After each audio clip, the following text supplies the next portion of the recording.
Assalamualaikum warahmatullahi wabarakatuh. Alhamdulillahilladzi bini'matihi tatimmus salihat. Wassalatu wassalamu ala sayyidis sadat wa ala alihi wa ashabihi ahlil fadaili wal karamat.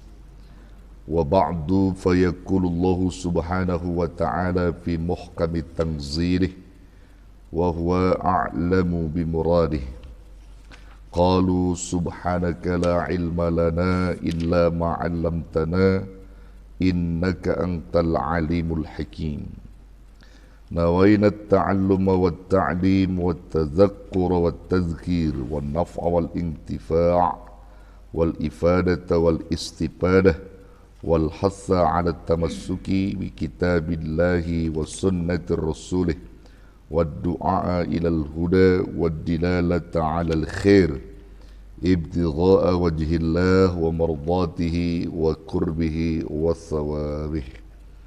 الفاتحة. أعوذ بالله من الشيطان الرجيم. بسم الله الرحمن الرحيم. Alhamdulillahi Rabbil Alamin Ar-Rahmanir Rahim Maliki Yawmiddin Iyaka na'budu wa iyaka nasta'in Ihdinas siratal mustaqim Siratal ladzina an'amta 'alaihim ghairil maghdubi 'alaihim waladdallin. Amin. Rabbighfir lana wa liwalidina amin.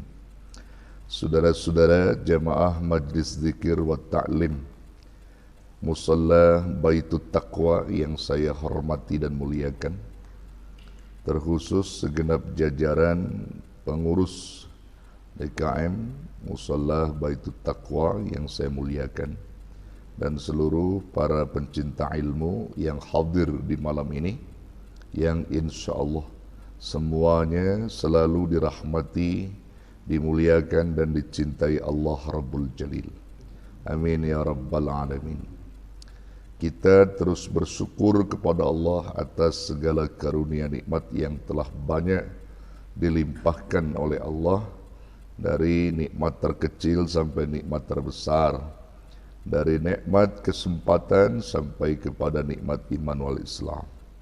Dan saat ini keberadaan nikmat iman Islam itu ada pada qalbu kita, maka mesti kita jaga dan kita pelihara, serta kita pupuk nikmat kedua itu untuk benar-benar dekat dengan Allah dan ikhlas menjalankan apa yang diperintah Allah Subhanahu wa taala.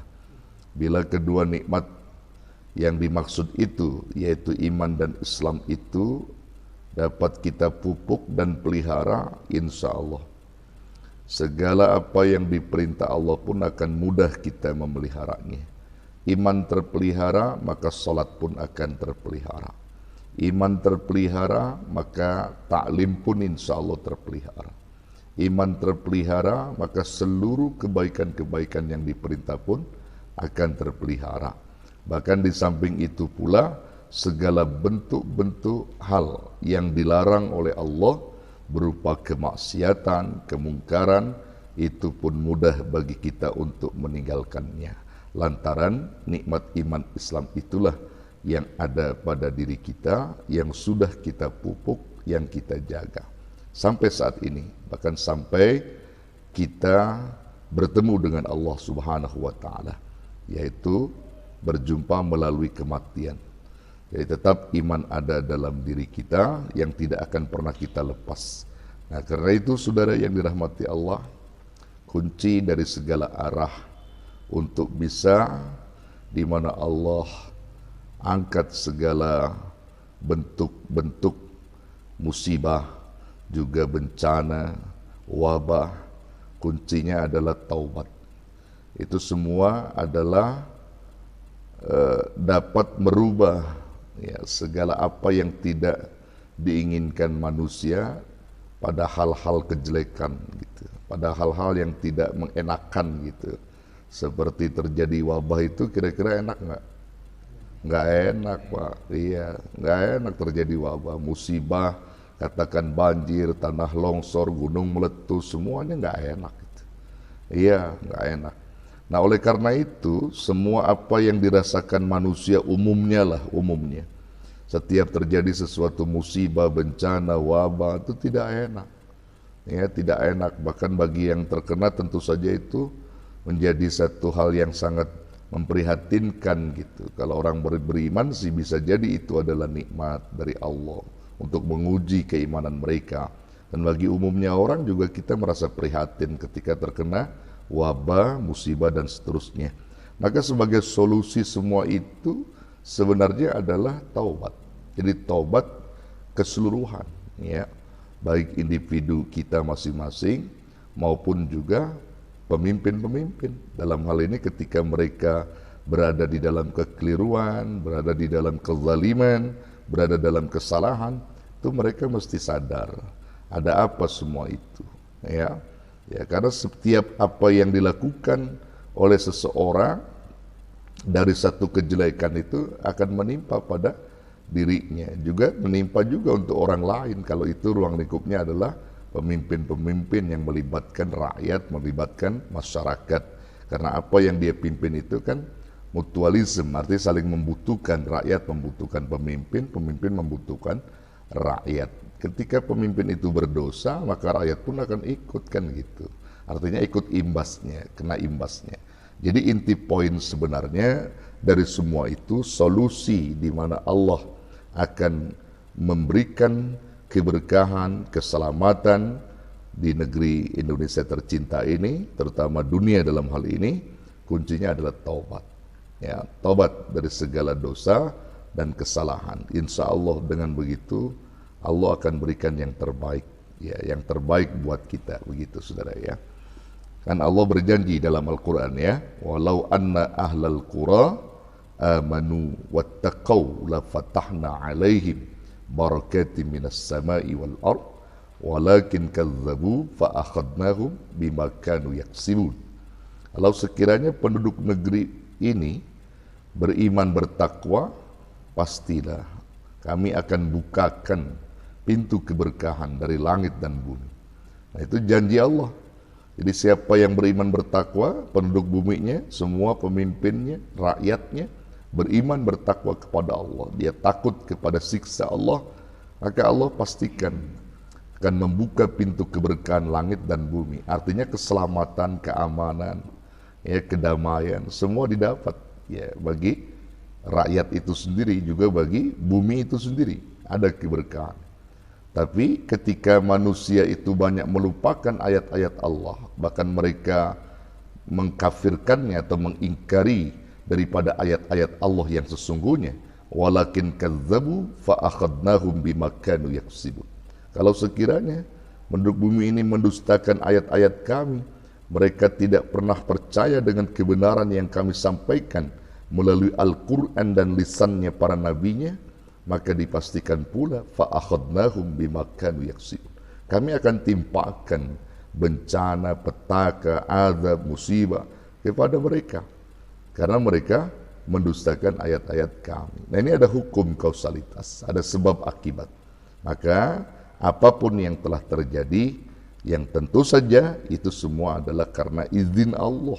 Karena izin Allah kita menerima apa yang sudah terjadi, tetapi kita benahi diri kita dengan cara bertobat, dengan tobat nasuha, memperbanyak istighfar, mendekatkan diri kita kepada Allah, diyakinkan keselamatan, keamanan, kedamaian, serta ketenteraman hati dan diri kita, insya Allah akan hadir, akan dihadirkan Allah Subhanahu wa Ta'ala. Karena yang memberikan selamat itu siapa? Allah. Yang memberikan rasa aman siapa? Allah. Yang memberikan kebahagiaan siapa? Allah. Maka kita minta kepada Allah sebagai Tuhan, satu-satunya Tuhan yang paling sempurna, yang memberikan segalanya kepada kita. Ya amanal khaifin salimna mimma nakhab. Ya amanal khaifin najjina mimma nakhab. Wahai Allah yang memberikan rasa aman, maka selamatkan kami di saat kami dihinggapi rasa takut. Berikan ketenangan ke dalam hati kami. Wahai Allah yang memberikan rasa aman, Selamatkan diri kami dari segala hal-hal yang dapat merusak diri kami, akidah kami, Islam kami, iman kami. Di saat kami ini semua berada di dalam rasa takut yang tinggi, maka Engkau yang menenangkan kami. Engkau yang memberikan rasa aman dan keselamatan itu. Mohon pada Allah. Jadi jangan jauhi Allah. Jangan jauhi Allah, saudara. Kalau kita jauhi Allah, dipastikan Allah akan murka dan tidak akan pernah Allah itu sayang dengan kita, tanda kutip ya. Ketika kita jauh, maka Allah pun akan jauh. Di saat kita dekat dengan Allah, maka Allah pun akan dekat kepada kita. Nah, ini yang saya kira harus dipahami oleh kita semua ya. Saudara, kita lihat tentang taubat yang dimaksud ini. Pasal yang menerangkan tentang taubat ini memberikan pengaruh positif dalam hidup setiap manusia dan juga seluruh masyarakat, dalam hal ini adalah manusia keseluruhan kalau mereka bertobat. Faslun, ini satu fasal, wa alaika bitaubati min kulli dzambin. Mesti kepadamu dengan bertobat dari segala dosa, sawaun kana saghiran au kabiran. Baik itu menyangkut dosa kecil maupun dosa besar. Ya, dosa-dosa kecil banyak kita lakukan. Kalau dosa besar, mungkin barangkali saudara-saudara bisa terhindar. Ya, seperti apa dosa besar itu? Uququl walidain, durhaka kepada kedua orang tua, itu masuk kategorinya. Termasuk az-zina, zina, ya, mudminul khamr, qatlun nafs, bunuh diri atau membunuh orang lain dan seterusnya. Itu dosa-dosa besar, saudara. Saya kira saudara bisa terhindar dari dosa besar. Tapi ketika dosa kecil, saudara belum tentu terhindar. Artinya setiap kali dosa-dosa kecil ada pada diri kita. Apakah itu dosa mata, dosa telinga, dosa lisan, dosa kedua kaki, kedua tangan dan seterusnya. Itu mesti ada. Ketika kita berdusta, ketika kita melihat hal yang haram, ketika mendengar sesuatu yang tidak dibenarkan, itu semua dosa. Nah, ternyata dosa-dosa kecil itu akan gugur di saat kita semua bisa hadir dan duduk bersama di majlis ilmu dengan tujuan niat karena Allah. Allah gugurkan dosa-dosa kecil kita. Maka beruntung, semakin banyak kita duduk di majlis ilmu, semakin luntur dosa-dosa kecil kita. Dosa mata, dosa telinga, dosa macam-macam yang sifatnya dosa kecil itu akan hilang manakala kita bisa duduk bersama ulama di majlis-majlis ilmunya. Kita dengarkan, kita simak kajian-kajian ilmu-ilmu Allah yang dibahas oleh para ulama. Dengan duduk sesaat di majlis ilmu, ini akan memberikan pengaruh dalam kehidupan manusia yang dapat menggugurkan dosa-dosa kecil orang yang rajin duduk di majlis ilmu itu sendiri. Karena majlis ilmu ini sudah diberikan prioritas tertinggi oleh Rasulullah Sallallahu Alaihi Wasallam. Bahkan majlis ilmu ini adalah sebagai tempat atau taman daripada taman surganya Allah Subhanahu wa Ta'ala. Sebelum kita ke taman surga yang hakiki, yang sesungguhnya, maka duplikasinya adalah majlis-majlis ilmu. Idza marartum ya birriyadil jannah, apabila kalian melewati satu taman yang disebut dengan taman surga, farta'u, mampirlah kalian, kata Nabi. Hadirkan dirimu di taman surga itu. Gabung kamu di taman surga itu. Lalu para sahabat bertanya, apakah ada taman surga di dunia ini ya Rasulullah? Ada. Apa itu? Halaqudz dzikr. Majalisil ilm, yaitu majlis-majlis ilmu. Ya, tempat-tempat yang dimana digunakan untuk mengingat Allah, menyampaikan ilmu-ilmu Allah, maka disitulah disebut halaqudz dzikr atau majlis ilmu. Itulah raudhah min riyadil jannah, taman daripada taman surga. Maka gugurkan dosamu di taman surga itu dengan melihat, mendengar ulama-ulama yang menyampaikan ilmu-ilmu tentang ilmunya Allah. Maka yakinkan insya Allah ini keuntungan bagi kita.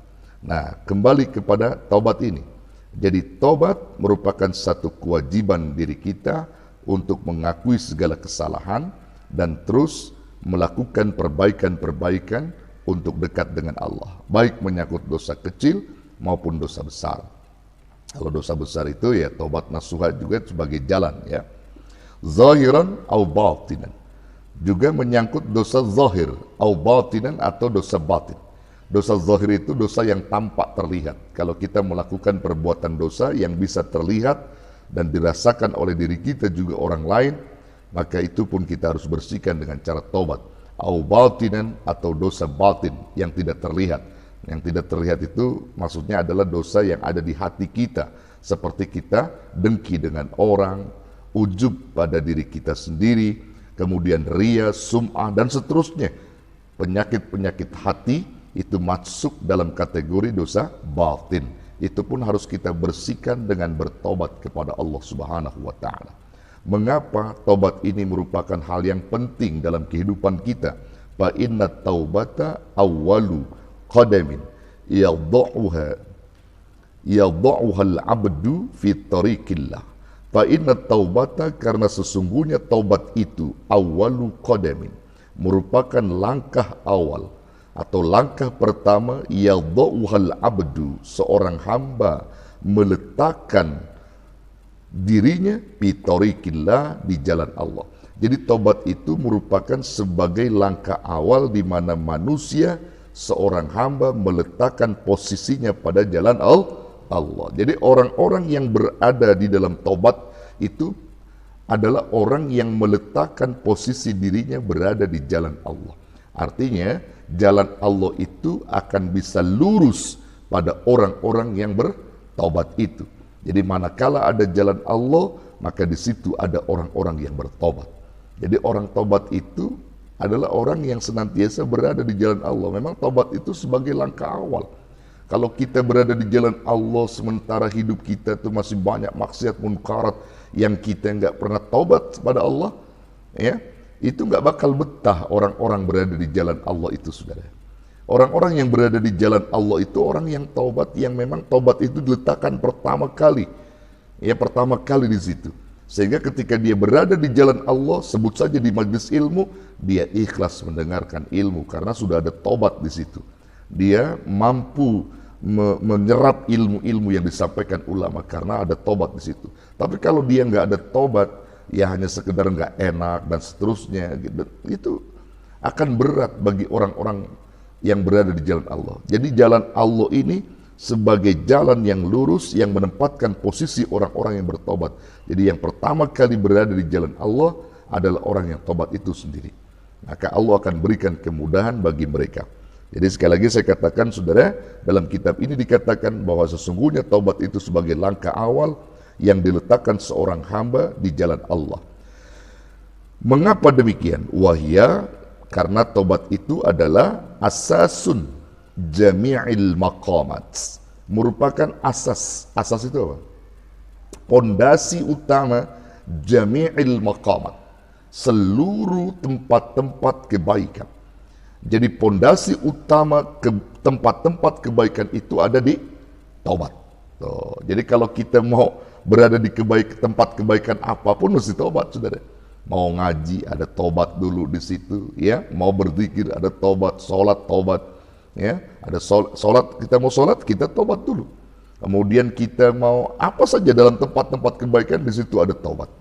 Ya, di situ ada taubat. Nah, maka itu saudara yang dirahmati Allah, begitu pentingnya posisi taubat dalam kehidupan kita. Tubu ilallah taubatan nasuha. Bertobatlah kalian kepada Allah dengan taubat yang sesungguhnya. Wallahu yuhibbut tawwabin, dan Allah itu amat sangat mencintai orang-orang yang bertobat. Qala Allah Ta'ala, telah berfirman Allah Subhanahu wa Ta'ala, innallaha, sesungguhnya Allah, yuhibbut tawwabina, mencintai orang-orang yang bertobat, wa yuhibbul mutatahhirin, ya, dan juga Allah mencintai orang-orang yang bersuci. Maksudnya apa di situ, saudara? Allah cinta dengan orang yang tobat dan mencintai orang-orang yang bersuci. Di sini sudah dipastikan kalau orang tobatnya benar, dipastikan mereka itu sudah mensucikan dirinya. Suci dalam konteks ini adalah bisa dia berwudu, kemudian juga bisa dia membersihkan dari segala penyakit-penyakit hatinya dan dosa-dosa zahir maupun batinnya, saudara, ya. Jadi Allah cinta dengan mereka, orang-orang yang taubat dan orang-orang yang mensucikan diri. Dan wa innallaha huwa yaqbalu taubata an ibadihi wa ya'fu 'anis sayyi'at, dan sesungguhnya Allah dia adalah yaqbalu, yang menerima taubat. Yaqbalu taubata, menerima taubat, an ibadi, dari hamba-hambanya. Wa ya'fu anis sayyiat, dan memaafkan dari segala kesalahan-kesalahan manusia atau hamba-hambanya. Wattaibu minadz dzambi, dan orang yang bertobat dari dosa, kaman la dzambalah, seperti orang yang tidak punya dosa. Subhanallah. Ini luar biasa, saudara ya. Jadi kalau kita bertobat itu, tobatnya benar-benar, maka kita tidak ada seperti orang yang tidak punya dosa. Kawaladathu ummuh, seperti bayi yang baru dilahirkan dari rahim ibunya, nggak punya dosa. Kalau kita tobatnya tobat nasuha, bukan tobat sambal. Tahu tobat sambal? Ya, makan awal pedas, ya dia tobat, buat tobat makan sambal lagi. Tapi begitu istrinya nyambel lagi, makan lagi, dan seterusnya. Itu jangan begitu. Jadi kalau orang tobatnya sambal, ya begitu, bukan tobat yang sesungguhnya. Nah, kita pengen tobat yang sesungguhnya, tobat yang benar-benar diakui sama Allah Subhanahu wa Ta'ala. Perbanyak istighfar dalam diri kita, perbanyak sholawat, perbanyak zikrullah yang lain, membaca Quran itu sebagai satu jalan di mana kita bertobat kepada Allah. Perbanyak sholat sunnah kita, terus kita dekatkan diri kita kepada Allah. Yang penting intinya kita akui segala kesalahan kita. Ya, kita ini memang bukan malaikat. Malaikat itu adalah makhluk suci yang tak pernah salah. Dan juga kita bukan setan, ya, yang selalu salah. Kita itu dua posisi, kadang bisa salah, kadang bisa benar. Kadang posisi kita berada pada posisi malaikat, kadang juga posisi kita berada pada posisi setan. Yang jelas kita bukan kedua makhluk itu. Kita adalah manusia yang tempatnya salah dan lupa, yang amat sangat dimaklumi oleh Allah Subhanahu wa Ta'ala. Tapi di balik kemakluman Allah itu, Allah ingin mengetahui kepandaian dan kecerdasan kita yang diberikan akal oleh Allah Subhanahu wa Ta'ala. Bagaimana akal dia memungsikan posisi dirinya,